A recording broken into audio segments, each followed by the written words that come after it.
Hello दोस्तों, हमारे YouTube channel आलोक विद्याकुल में आप लोग का स्वागत है। देखिए, आज हम कक्षा 9th का प्रश्नावली 13.1 को क्वेश्चन नंबर लास्ट मतलब कि 8 नंबर ये जो पूरा वीडियो समाप्त हो गया।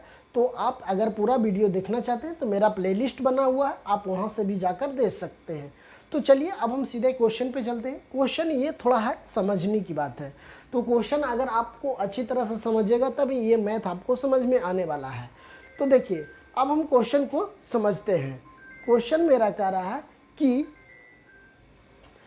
परवाना अपनी कार मतलब कह रहा है कि परवाना नाम की एक आदमी है जो अपनी कार का खड़ी करने के लिए एक संदूक की प्रकार की ढांचे जैसा, है ना, क्या कर रहा है, ढांचे जैसा एक अस्थाई स्थान पर तिरपाल की सहायता से बनाना चाहती है। जैसे कि मान लिया जाए कि एक संदूक कहने का मतलब है कि घनाकार होता है। ठीक है, संदूक कैसा होता है, घनाकार होता है।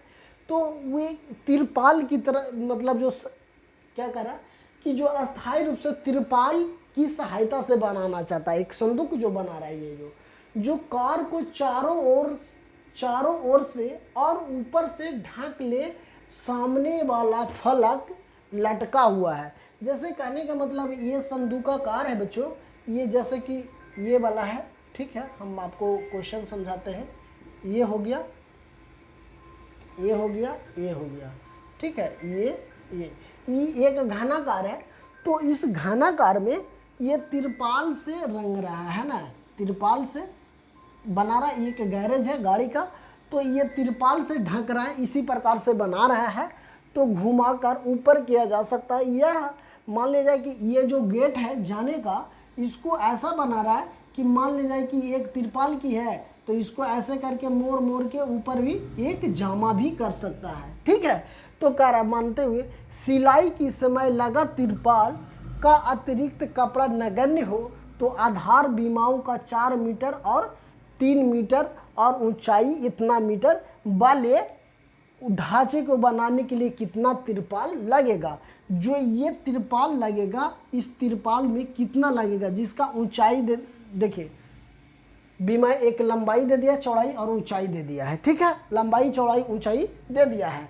तो सबसे पहले तिरपाल से बने हुए ढांचे की बीमाएं की बात कर लेते हैं। तो यहाँ लिखते हैं कि तिरपाल से, है ना, किस प्रकार से बना हुआ, तिरपाल की।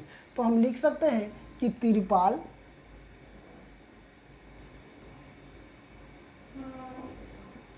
है ना, तिरपाल के बना हुआ है। तो हम लिख सकते हैं तिरपाल से बने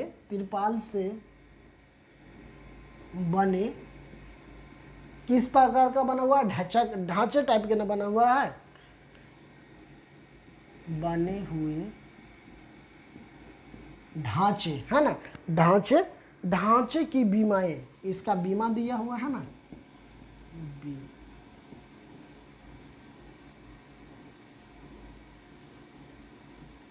बीमाएं। तो लंबाई मान लिया जाए कि लंबाई दे दिया है कितना, 3 मीटर दे दिया है, सॉरी 3 मीटर। चौड़ाई की बात कर लेते हैं, तो चौड़ाई कितना दे दिया है जी, चौड़ाई की बात कर लेते हैं तो चौड़ाई हमको 3 मीटर दे दिया है। और ऊंचाई की बात कर लेते हैं तो ऊंचाई हमको कितना दे दिया है, 2.5 मीटर। ये जो लंबाई चौड़ाई ऊंचाई दे दिया है इसका तिरपाल का, तो इतना हमको दिया हुआ है। ठीक है, लंबाई चौड़ाई ऊंचाई हमको दे दिया गया है। तो अब हमको क्वेश्चन में हम तिरपाल की ढांचे के पृष्ठीय क्षेत्रफल निकालेंगे। अगर मान लीजिए जाए ये एक घनाभकार है तो तिरपाल का पृष्ठीय क्षेत्रफल निकालेंगे, जो घनाभ का पृष्ठीय क्षेत्रफल होगा, जो संदूक का होगा। तो चलिए अब हम लिखते हैं तिरपाल से, है ना, तिरपाल से बने ढांचे के पृष्ठीय क्षेत्रफल लिखते हैं।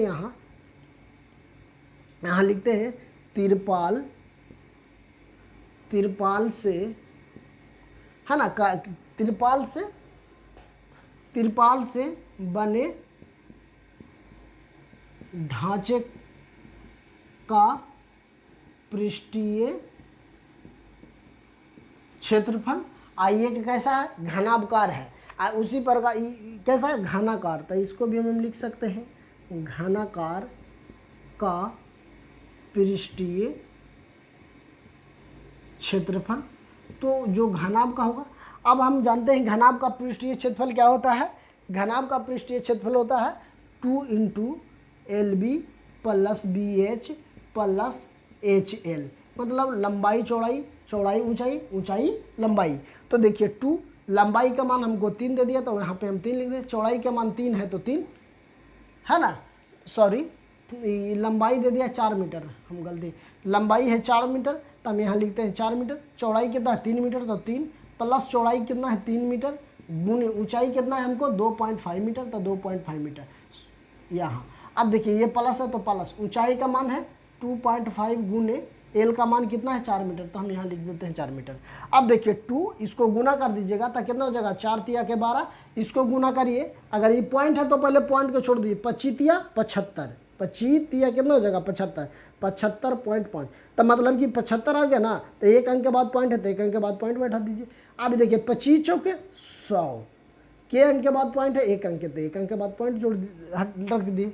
अब टोटल को जोड़ दीजिए, अगर टोटल को जोड़ देंगे तो पॉइंट के पहले बात हटा दीजिए, पहले 10 12 कितना हो गया 22, 22 7 29 तो कितना हमको आ जाएगा, इसका क्षेत्रफल आ जाएगा, अगर जोड़ेंगे तो कितना आ जाएगा 29 आ जाएगा ना, 29.2 तो देखिए गुने 29.5। अब इसको हम गुना कर देते हैं तो पॉइंट है तो पहले पॉइंट को हटा दीजिए, 5 दूना 10, 9 दूनी 18, 1 19, 2 दूना 4 1 5, यहाँ पॉइंट है एक अंक के बाद, एक अंक के बाद पॉइंट तो कितना आ गया 59 सेंटीमीटर स्क्वायर आ गया। जो 59 सेंटीमीटर स्क्वायर आ गया तो ये हमको क्या आ गया, तिरपाल या घनाकार का क्षेत्रफल आ गया।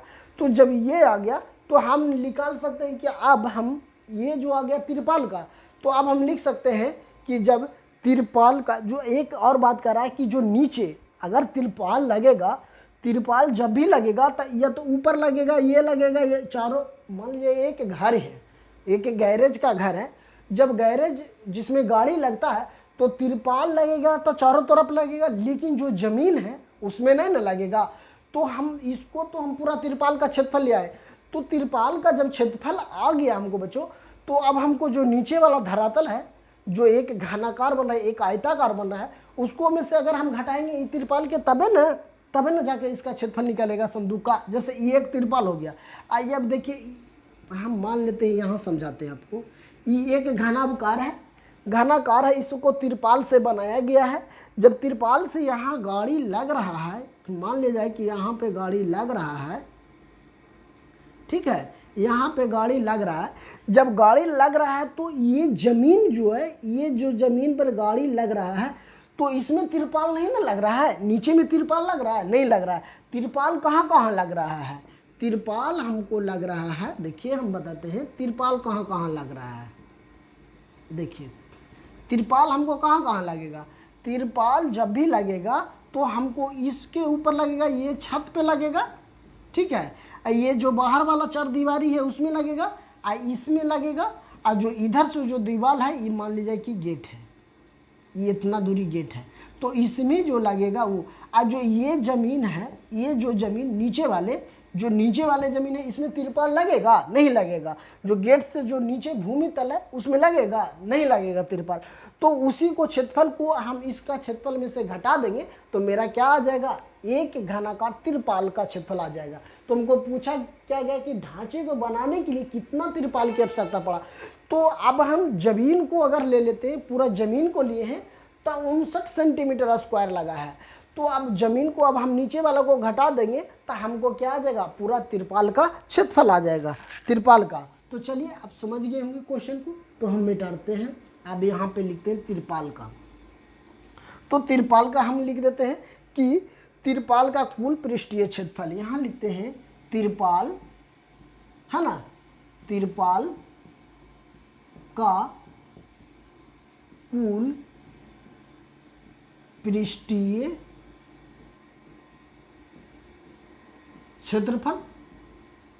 तो कुल पृष्ठीय क्षेत्रफल क्या हो जाएगा हमको कि 59, हमको अभी निकाले हैं 59 माइनस आधार। देखिए जब ही होगा जमीन धरातल पे तो एक आयताकार होगा, कैसा होगा, आयताकार की होगी, आयताकार आकार की होगी। तो हमको क्या करना है, जब आयताकार होगा तो आधार का क्षेत्रफल होगा, आयत का क्षेत्रफल, मान लीजिए आधार या आयत, आधार का, अच्छा आधार ही लिखते हैं, आधार का क्षेत्रफल। तो देखिए आधार का क्षेत्रफल में क्या आ जाएगा, या आयत का, तो एक आयताकार होगा माइनस, तो आयताकार का क्षेत्रफल क्या होता है, लंबाई गुने चौड़ाई, या तो आधार मान लीजिए यही है नीचे, तो लंबाई चौड़ाई ना इसमें है, तो हम लिख सकते हैं लंबाई और चौड़ाई, है ना, क्या हो जाएगा एल गुने बी, एल गुने बी, एल गुने बी हो जाएगा, तो 59 माइनस एल का मान हमको यहाँ से ले लेंगे 4, बी के मान यहाँ से ले लेंगे कितना 3, तो इसको 3 कर देते। अब 59 में से कितना होगा, 4 दिया के 12, अब इसको घटा दीजिए कितना हो जाएगा 7, ये हो जाएगा 4। इतना सेंटीमीटर स्क्वायर तिरपाल लगेगा। तिरपाल का क्षेत्रफल कितना आ जाएगा 47 मीटर स्क्वायर बने, मीटर है तो मीटर में, सेंटीमीटर है तो सेंटीमीटर, नहीं सॉरी मीटर में है तो मीटर, इसमें भी मीटर ही है तो इतना मीटर। तिरपाल कितना लगेगा 47 मीटर स्क्वायर लगेगा। इस गाड़ी को जो संदूक की आकार की बनाने के लिए इसको में कितना तिरपाल लगेगा 47 मीटर स्क्वायर लगेगा। तो चलिए आप इसको स्क्रीनशॉट ले लीजिए, ठीक है, आप स्क्रीनशॉट ले ली होंगे। तो अगर वीडियो पसंद आए तो हमारे चैनल को जरूर सब्सक्राइब कर लीजिए और नोटिफिकेशन में करके, ताकि आने वाला वीडियो को समय समय पर आपको पास पहुंचता रहे। और एक बात बताना चाहते हैं बच्चों कि आप लोग शेयर वीडियो के नहीं करें, तो हम आपसे यही रिक्वेस्ट करते हैं कि ज़्यादा से ज़्यादा बच्चों को शेयर करिए, ताकि और वो भी लड़का लोग पढ़ सके। तो इस चीज़ आपको विशेष ध्यान देना है, ताकि हम देखिए अभी रात को 12 बज रहा है, हम 12 बजे आज आपको वीडियो बना के प्रोवाइड करें, तो कहीं ना कहीं आप लोग ज़रूर एक दूसरे बच्चों को शेयर करिए और कमेंट करके हमें ज़रूर बताएं कि वीडियो कैसा लग रहा है, और एक लाइक करिए। और कमेंट में अगर यदि आपको पास कुछ भी हो, जो भी आपको दिक्कत हो, या तो कैसा लग रहा है वीडियो, या तो आप जहाँ जौन डिस्ट्रिक्ट से पढ़ रहे हैं आप वहाँ भी के भी कमेंट नाम लिख सकते हैं। तो थैंक यू दोस्तों, फिर मिलते हैं अगली कक्षा में।